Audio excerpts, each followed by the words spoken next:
Well, everything changing all around us, and I've been very focused on transformation and change, and that's kind of what this time in the year is very much about.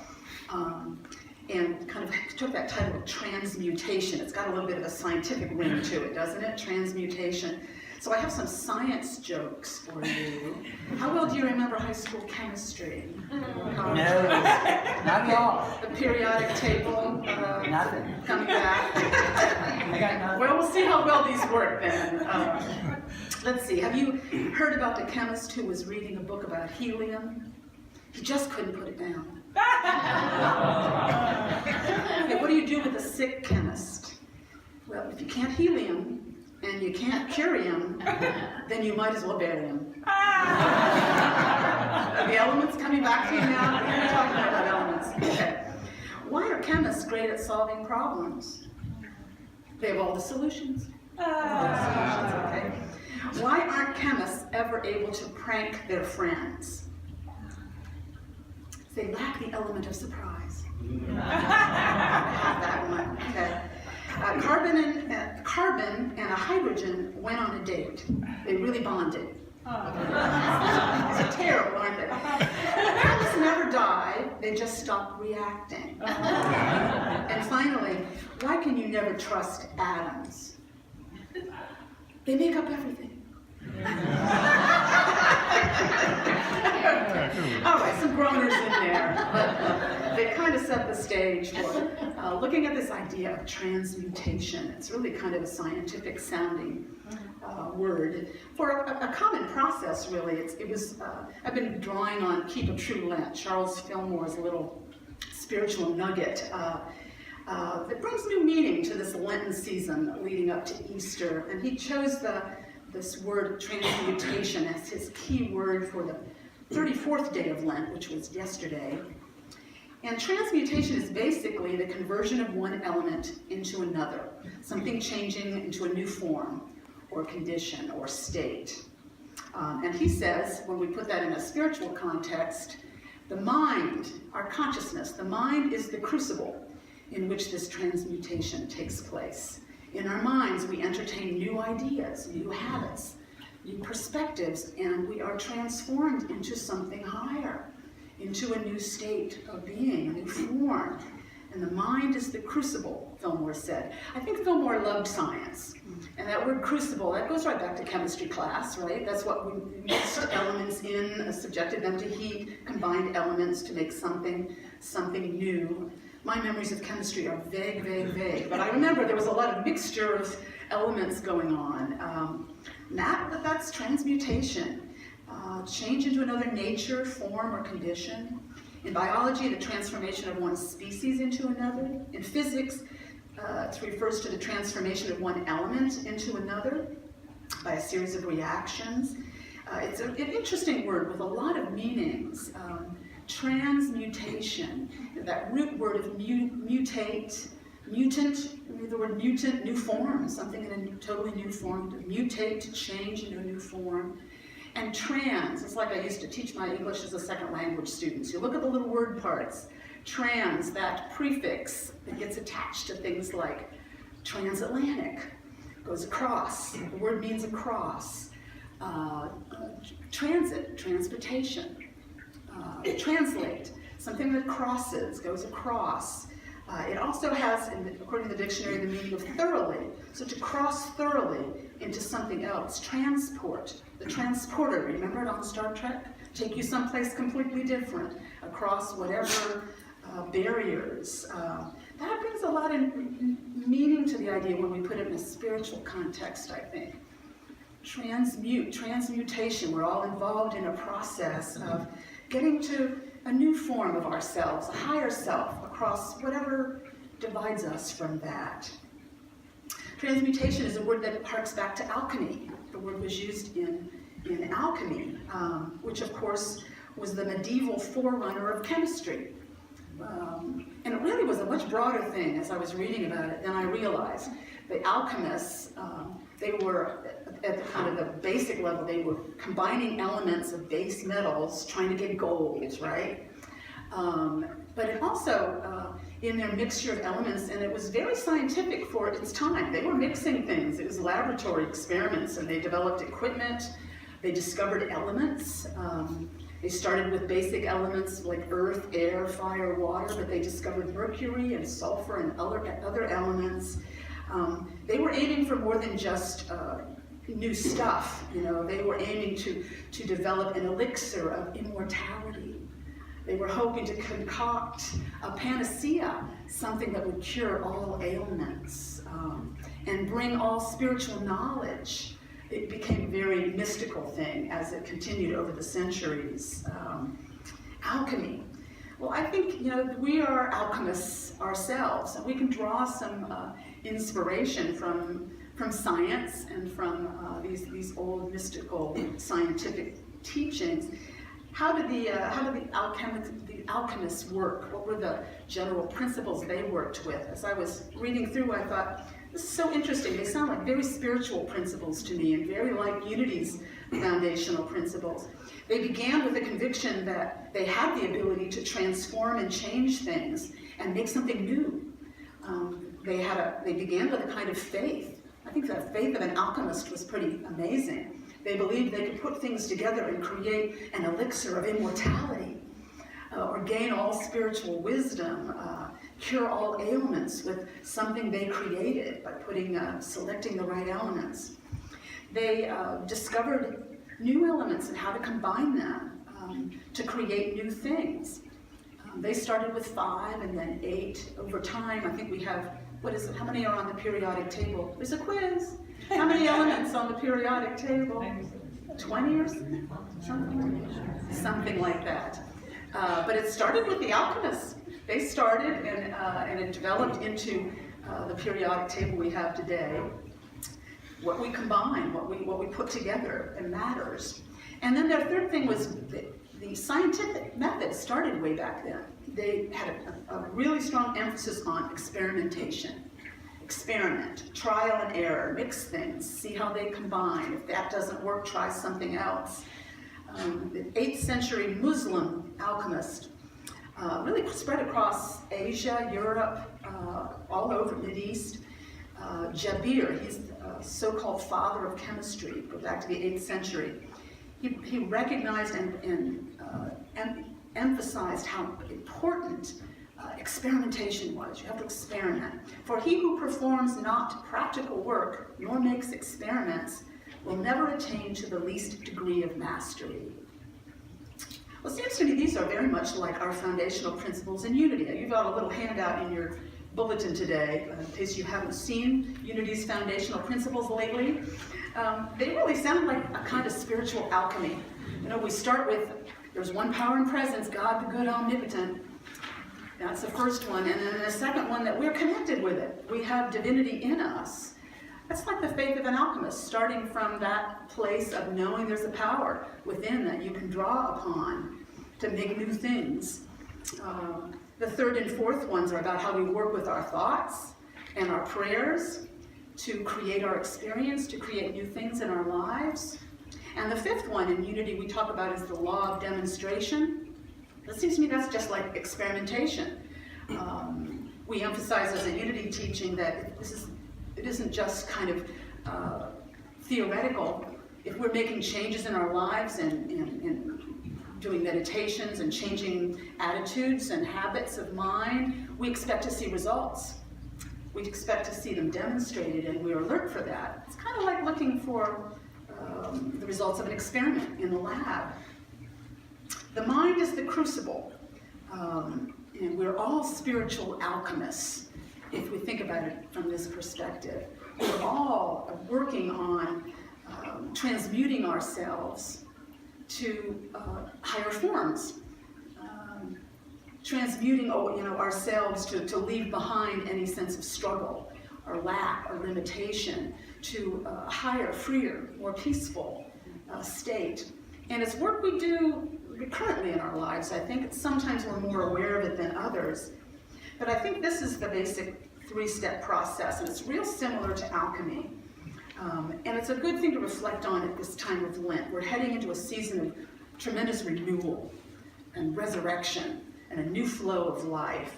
How do we participate in that process in our scientific, our mental, spiritual work, our alchemy? We start with faith, the faith of the alchemist, which is we know there's a power, a presence in us, an intelligence, a source we draw from that we're connected to. So we step up to our mental, spiritual work always from that first position of faith, belief in the possibilities, greater possibilities than we currently see. In Jesus' healing teaching ministry, it was always faith he talked about as the groundwork. All things are possible for the one who believes. If we start from that, we start with hope, with expectations. We may not know the new form that's coming, but we step up to that with an attitude of optimism and faith and hope, aware there's a great power and presence at work within us.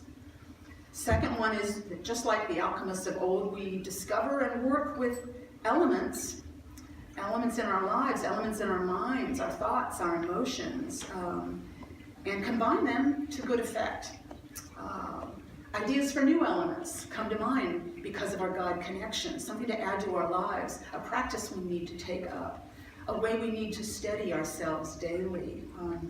We stick with elements, with practices, with disciplines that are working for us, and we are open to new ones, and we combine them in ways, day by day. It's the kind of work we rise to bring forth greater joy, peace, fulfillment, greater creative energy. And then the third step is we assess our progress by the law of demonstration or by experimentation. Remember old Dr. Phil on TV would always say, how's that working for you? We ask ourselves that question with the elements we've been putting together in our lives. How is it working for me? Is it making a difference? Do I feel better? Am I moving to a new place? Am I transmuting myself? This to me sounds very familiar. This is very everyday work we're all engaged in, I think. We're just simply more aware of it at certain times in our lives. Maybe those times when we're most in need and feeling a keen need to experience some transmutation. Certain things aren't working, and we're really wanting to move into a place of greater peace or strength or empowerment or creative energy. I was remembering a time like that in my life, probably about my mid-30s. Both my parents had died the same year, just before that, and really getting my feet under me, feeling very alone, financial problems in finding how my right work in the world and how to do that and how to make it work that touched my soul and was right for me. So it was a time of struggle and confusion and regrouping and getting my feet under me. We all have times like this in our lives. And I was very much aware of it. It was a dynamic time of trying new elements, adapting new elements. And I was very much aware of the elements I had going for me that I needed to hang on to, that were must-have elements in my life, that were steadying and strengthening. And there was a time there where I remember just two things. It was like a mantra. Walk. I walked every morning. Walk, meditate. Walk and meditate. If I do that every day, a little meditation time and that walk in the morning, I'll be fine. Those are elements. They're must-have elements. I think we all have certain must-have elements in our lives, don't you? And we find our way to them by trial and error, like the alchemists of old. We try things, and God helps us because the ideas come to mind. Things pop up in us. I added to my basic walk and meditate, I added a yoga class. Something came up to introduce me to that. I added a bird watching field trip here and there to get me outdoors, of becoming aware that I need to be outdoors every day. I need to have that time of nature connection. Ideas for writing came to mind. Very much a time of God guiding me with ideas popping, opportunities arising, and accepting them, taking them as elements to examine, to play with, to combine, to see how they work. And gradually over time, the transmutation occurs. Just like for the alchemists, we begin to, we're open to these new elements, new habits, and it changes us on the inside. It's not just external things we do. We begin to feel differently, feel stronger, feel more of a sense of energy flowing through us. We begin to think about ourselves differently as we adopt some new habits or practices. Higher ideas about who we are and what's possible for us begin to circulate in mind as the transmutation is underway.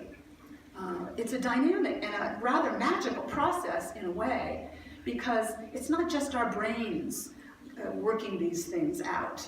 It's God in us bringing ideas to us, opening doors before us, that source within us that is our ace in the hole. You know that idiom from card playing, from poker, I guess? God is our ace in the hole when we are going through a transmutation, because God is working on our behalf. And if we are open to new elements, trying new things, and not discarding them as they arise, we will be led to a new place, a new form, a mutant, a good mutant, be moving in that direction. And you know, even little small adjustments make a huge difference. And that's something that's important to remember, I think. It's a gradual process, and it's step by step. It's not huge transformation. Most of us, our transmutation is gradual, with minor adjustments making a big difference as we go along. I was thinking of all the many people down through the years who've shared things with me about various elements they adopted in their lives and discovered were helpful for them, moved them in the right direction, made them feel stronger. Years ago, I worked for doing some technical writing at OSU for their sort of telecom department, and one of the technicians, and the group of technicians were kind of a rowdy bunch, and not obviously spiritual in any ways like that. So I remember being a little surprised talking to one of the technicians one morning at work, and he said he had to get up at 5 every day, so he had that half hour of silence in the morning that made the day manageable, and that made really everything possible for him. I thought, I just wouldn't have known he was a meditator. But of course, silence, that's an element that's so critical for us. A moment of silence, a period of time where we refresh and rest in the energy, the presence that's with us. He had discovered that element and added it to his life. I had a friend who took up running, been running all his life now, and started it probably in his late 20s. Discovered, he would say, all the best ideas of my life have come to me while running. That's not my path, but for a lot of people, physical exercise in that manner really stimulates creative energy, is centering and stabilizing, makes life more manageable. That element of exercise, that element of movement that he added to his life made so much possible. Creativity, strength, a sense of power and strength.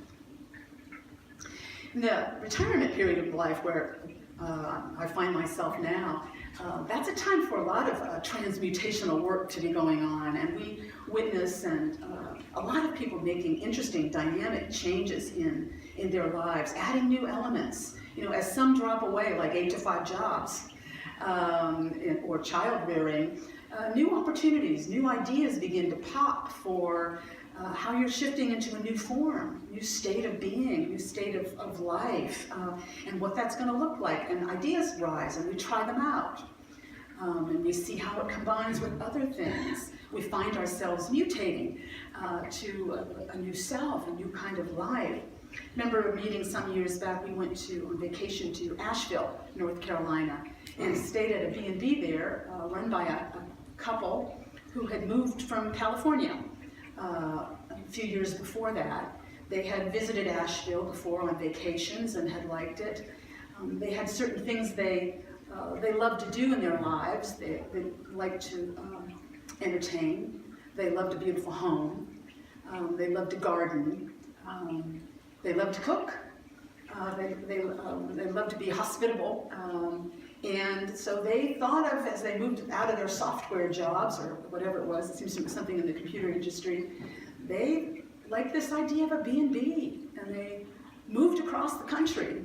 Sometimes the mutation winds up taking a really big form in terms of a movement on the outside. It started inside though with What elements are important to me? How we live? What do I love about our lives? What do I want to do more of as we move into these retirement years? So we stayed at their beautiful B&B and had their gourmet breakfasts and toured their award-winning garden. The man was the gardener in the household, and beautiful garden beds all around. And the beautiful hospitality and the warmth of the home they created there and shared with others. That was a transmutation, quite a big one.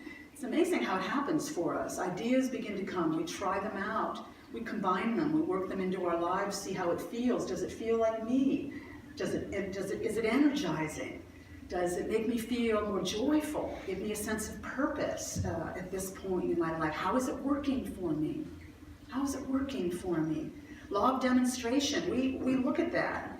We see, is it bringing forth greater peace, greater joy in our lives?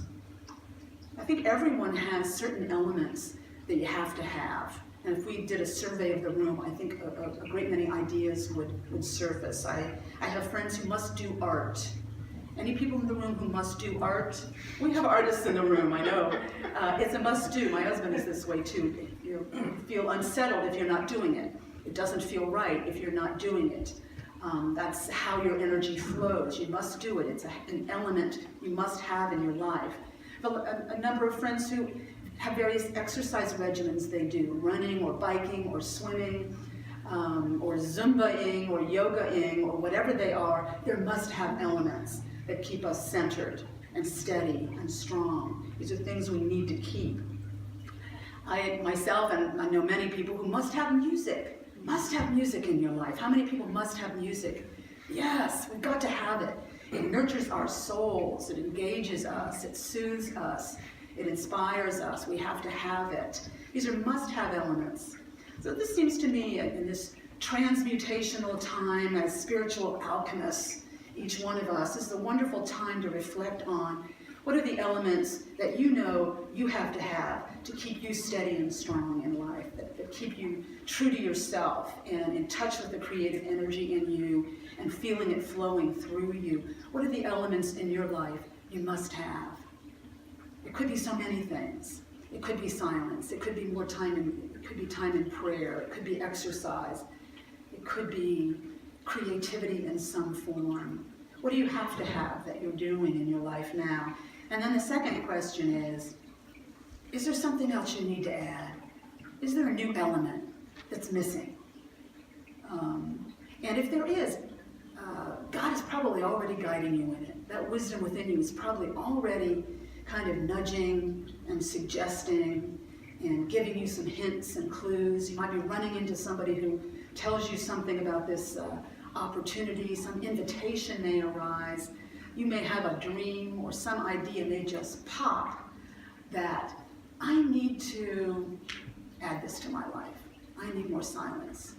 I need more prayer time. I need to meditate. I need to get outdoors and enjoy the spring. I need to have my hands in the dirt.